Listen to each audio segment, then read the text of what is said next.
Okay, according to YouTube algorithm experts, मेरे पास खाली ये फर्स्ट 10 सेकेंड्स है आपको ये वीडियो में हुक करने के लिए।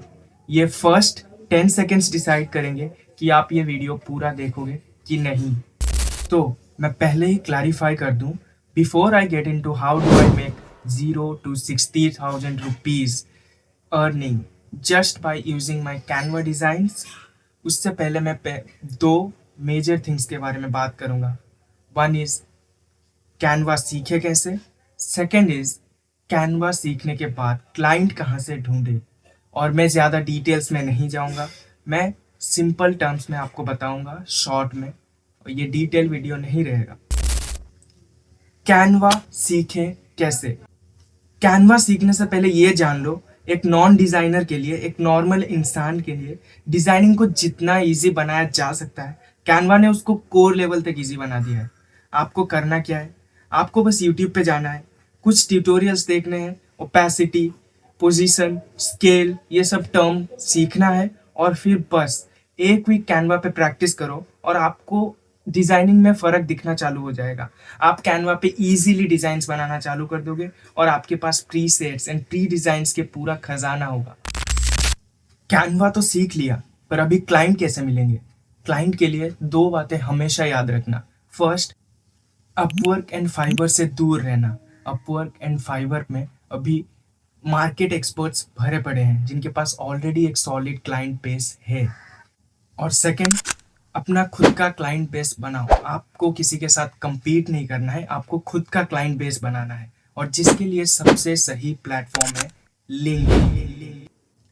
लिंक्डइन के बारे में रिसर्च करो, अपने क्लाइंट प्रोफाइल्स के बारे में रिसर्च करो, और फिर फिल्टर लगाओ। अपने नीड के हिसाब से लिंक्डइन पे फिल्टर लगा के क्लाइंट चुनो, खुद से चुनो, और फिर उनको डीएम करो। लिंक्डइन पे जाके उनसे बात करो, कनेक्शंस बनाओ। अभी मेरी जर्नी, कैसे मैंने सिर्फ और सिर्फ कैनवा डिज़ाइन से 60,000 रुपये कमाए विद इन 5 मंथ्स। जब मैंने जुलाई 2025 में लिंक्डइन चालू किया, तभी मुझे फ्रीलांसिंग के बारे में कुछ नहीं पता था। ना ही मुझे कोई ट्रिक्स पता थे, ना ही मुझे एल्गोरिदम का कोई आइडिया था, ना ही मुझे पता था कि फ्रीलांसिंग से क्लाइंट्स कैसे कमाने। फिर भी मैंने लिंक्डइन चालू किया और मैंने पोस्ट चालू किया लिंक्डइन पे, और फिर धीरे धीरे मुझे रीच मिलने लगा, मुझे लाइक्स आने लगे मेरे पोस्ट पे। मैंने एंगेजमेंट चालू किया, बात करना चालू किया दूसरे क्रिएटर से, मैंने नॉलेज लेना चालू किया। और जब मैंने लिंक्डइन के बारे में थोड़ा रिसर्च किया और थोड़ा जाना, फिर भी मेरे पास क्लाइंट्स नहीं थे। तभी मुझे कोई आइडिया नहीं था कि मुझे क्लाइंट्स कहाँ से मिलेंगे। लिंक्डइन तो मैंने चालू कर दिया था, इतना रिसर्च किया, इतना जाना, फिर भी क्लाइंट्स नहीं आ रहे थे मेरे पास। फिर मैंने एक टैक्टिक्स यूज़ किया। मैंने जो मेरे साथ दूसरे क्रिएटर्स थे, सोशल मीडिया हैंडलर्स थे, मेरे पास कंटेंट राइटर्स थे, मेरे पास घोस्ट राइटिंग पर्सन्स थे जो लिंक्डइन में घोस्ट राइटिंग करते थे, मैंने उनको फ्री में अप्रोच करना चालू किया कि मैं आपको फ्री में आपका प्रोफाइल रिवैम्प करके दूंगा, आपको लिंक्डइन के लिए डिज़ाइंस दूंगा, आपके बैनर डिज़ाइन करूंगा, आपके फीचर सेक्शन पोस्ट के लिए ग्राफिक डिजाइनिंग पोस्ट प्रिपेयर करके आपको दूंगा, बिल्कुल ही फ्री। और उनमें से दो क्रिएटर्स ऐसे थे, दोनों ही सोशल मीडिया हैंडलर्स थे जो दूसरे के सोशल मीडिया प्लेटफॉर्म्स को हैंडल करते थे, और उन्होंने मुझे बोला कि we are up for it, आप हमारे लिए डिज़ाइंस बनाओ, हमारे लिंक्डइन प्रोफाइल का रिवैम्प करो।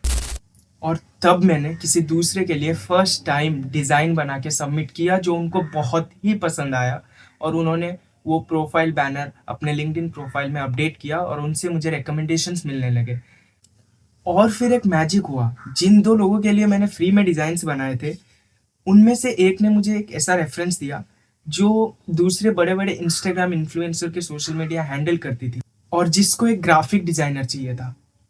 मैंने उस पर्सन से बात किया, मैंने उनको डिज़ाइन सबमिट किए, बट सैडली वो डिज़ाइन अप्रूव नहीं हुआ, उनको वो डिज़ाइन पसंद नहीं आया। बट उनको वो टाइम पे ग्राफिक डिज़ाइनर की नीड थी, तो उन्होंने मुझे कुछ रेफरेंस भेजा कि देखो प्रीतम, ऐसे ऐसे डिज़ाइंस हमें चाहिए, मेरे क्लाइंट्स को ऐसे डिज़ाइंस चाहिए, वो इस तरह के डिज़ाइंस पोस्ट करते हैं अपने इंस्टाग्राम पोस्ट पर, तो क्या तुम ये डिज़ाइंस मुझे बना के दे सकते हो। और फिर मैंने जब ये वो डिज़ाइंस को देखा, मेरे दिमाग में खाली एक ही चीज़ आया कि मैं फ़ोटोशॉप में इतना मेहनत करके जो डिज़ाइंस भेज रहा था उसका कुछ मतलब ही नहीं था।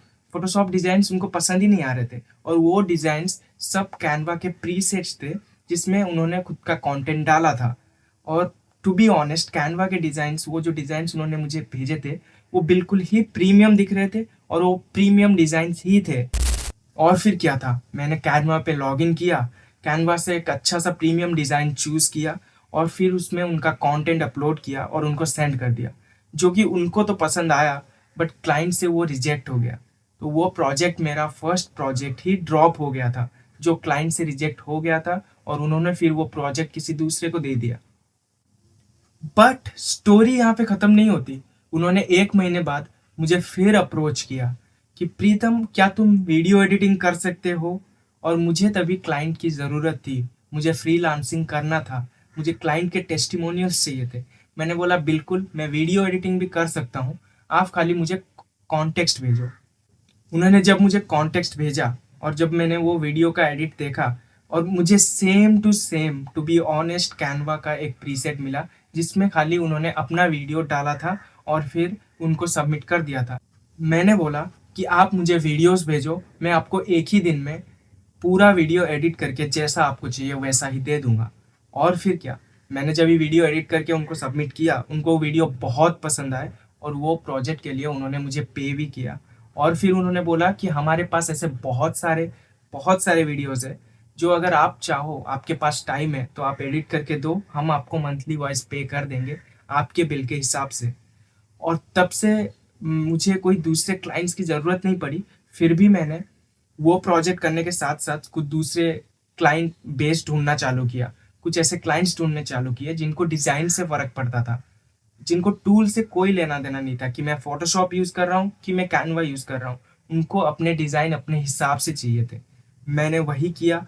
मैंने मोस्ट ऑफ द क्रिएटर्स के लिए, जिनके लिए भी मैंने काम किया, जो भी मैंने प्रोफाइल रिवैम्प किए, मैंने कैनवा से सिंपल एक कटआउट लिया, एक प्रीसेट लिया, उन दोनों को मिला के डिज़ाइन बना के सबमिट किया और फिर मेरे पास इनकम आने लगा।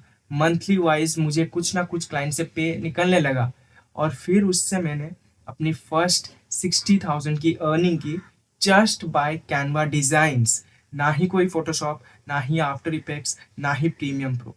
मैंने ग्राफिक डिज़ाइनिंग भी कैनवा से किया और प्रीसेट्स उठा के वीडियो एडिटिंग भी कैनवा से ही किया।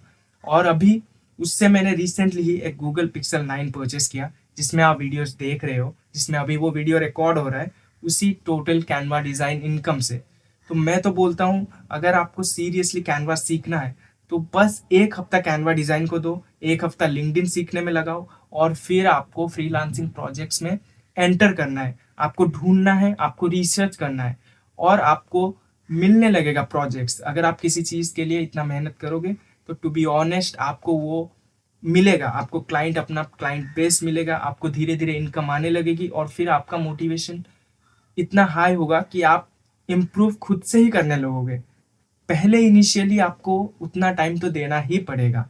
ये थी मेरी जर्नी, कैसे मैंने ज़ीरो से स्टार्ट किया और with in 5 months only by Canva designs मैंने 60,000 रुपीज़ अर्न किए। और अगर ये स्टोरी और ये मेथड्स आपको थोड़े भी वैल्यूएबल लगे तो आप सीधा इस वीडियो को लाइक कर सकते हो, शेयर कर सकते हो और एक कमेंट तो कर ही सकते हो, क्योंकि व्यूज़ और मेरे चैनल के ग्रोथ को देख के लगता है मुझे इन सब की बहुत ज़रूरत है। चलो, मिलता हूँ आपको एक जर्नी में, एक दूसरे वीडियो पे। फिर तब तक के लिए बाय।